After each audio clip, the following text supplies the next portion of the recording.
Olá, pessoal. Na aula de hoje, nós vamos estudar a relação entre a tradição e o romance contemporâneo. Mas o recorte que nós vamos fazer é bem específico. Na verdade, nós vamos falar das relações entre as literaturas de língua inglesa e o Prêmio Nobel de Literatura. O prêmio foi criado em 1901 e já premiou centenas de escritores. Como vocês podem imaginar, os escritores de língua inglesa aparecem de maneira bem visível na lista. Dos 100 e poucos escritores, 26 são de língua inglesa. A função do Prêmio Nobel, desde que foi criado, foi de estabelecer e fixar o que nós chamamos em literatura de cânone literário. O que é, afinal, o cânone? O cânone literário é um tipo de lista que fixa os escritores que serão considerados importantes de uma certa tradição literária. Aqueles escritores que vão aparecer nas histórias de literatura e nos manuais de literatura, e que fazem parte de praticamente todos os cursos de letras em faculdades do mundo inteiro. Dos escritores de língua inglesa que ganharam o Prêmio Nobel, vários são muito conhecidos no Brasil. Tomem, por exemplo, os dramaturgos Samuel Beckett e Eugene O'Neill, os romancistas William Faulkner, Ernest Hemingway e John Steinbeck, e o poeta T.S. Eliot. As obras desses escritores foram todas traduzidas amplamente em português e fazem parte do currículo de quase todos os cursos de letras em inglês do Brasil. Mas, evidentemente, que as obras desses escritores são muito diversas entre si. Portanto, na aula de hoje, nós vamos fazer um recorte mais preciso. Nós vamos estudar a obra de 4 romancistas americanos. O primeiro deles é o romancista Sinclair Lewis. Depois, o romancista John Steinbeck, o romancista William Faulkner e, finalmente, a romancista contemporânea norte-americana Toni Morrison. O intuito da aula é tentar fazer uma ligação entre a tradição do romance americano, que pertence a esses 3 primeiros romancistas, e estabelecer como essa relação se liga à prática atual da escritora Toni Morrison, que é, sem dúvida alguma, uma das mais importantes escritoras americanas do cenário contemporâneo. Vamos falar agora do sonho americano. Como eu havia dito antes, é muito difícil estabelecer um ponto de contato entre obras tão diversas. No entanto, se nós tomarmos os nossos 4 romancistas da aula de hoje, nós podemos tentar uma generalização e dizer que todos eles têm em comum um único ponto. Eles tentam fazer uma análise crítica do que se conhece nos Estados Unidos como o sonho americano. Em inglês, é o American Dream. Mas o que é, afinal, o sonho americano? O termo foi cunhado pelo historiador James Adams em 1931. Vamos ler agora um trecho onde ele define o que seria o sonho americano. O sonho americano é o sonho de uma terra na qual a vida deveria ser melhor, mais rica e mais plena para todos, com oportunidades para cada pessoa de acordo com suas habilidades.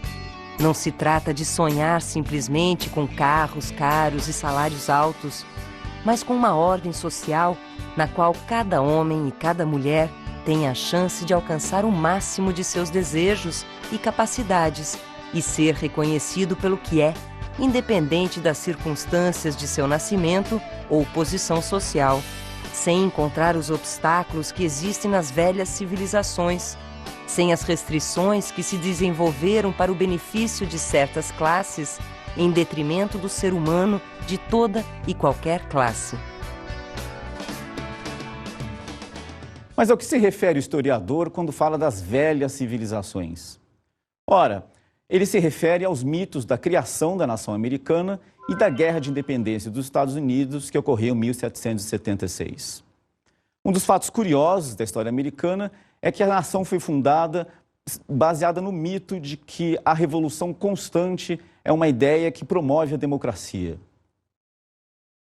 É bom lembrar que na Guerra de Independência americana, os americanos tiveram que recorrer à luta armada para obter a liberdade da Inglaterra.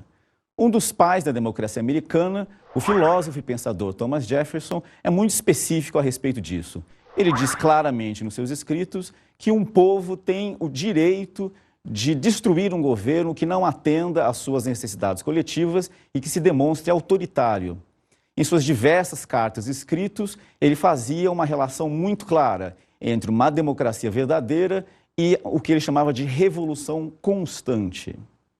Essa revolução constante traduz-se na busca universal de liberdade para todos. O que se conhece como a era clássica da literatura americana, aquela escrita nos séculos XVIII e XIX, ela celebra precisamente esse sonho, persegue este ideal de um país livre, democraticamente livre, universalmente disponível para as mudanças constantes, livre das perseguições religiosas e de todas as restrições que existiam na velha colônia inglesa. Aqui o termo fundamental é a palavra universal. A liberdade deve ser universal ou se vir degradada em privilégio. A crise de 1929. Todos vocês vão concordar que os ideais expressos no sonho americano são mais do que justos e desejáveis. No entanto, quando o historiador James Adams cunhou o termo, em 1931, a realização concreta desse sonho parecia muito distante. Pois, em 1929, o país entrou nos seus piores períodos.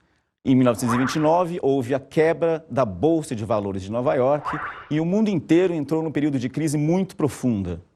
Nos Estados Unidos, os efeitos da crise foram catastróficos. Ela pôs fim num período de enorme prosperidade nos Estados Unidos e lançou o país no meio de uma catástrofe. Desemprego em massa, bancos e fábricas que faliram, um comércio chegando a níveis inacreditavelmente baixos. É desse período catastrófico que surge uma geração de romancistas americanos que vão se voltar para a análise desse processo. Mas mesmo antes da crise de 29, já havia surgido nos Estados Unidos um escritor importante que havia se voltado para uma descrição e uma análise do que ele chamava da estreiteza da mentalidade do cidadão médio americano. Esse escritor é o romancista Sinclair Lewis.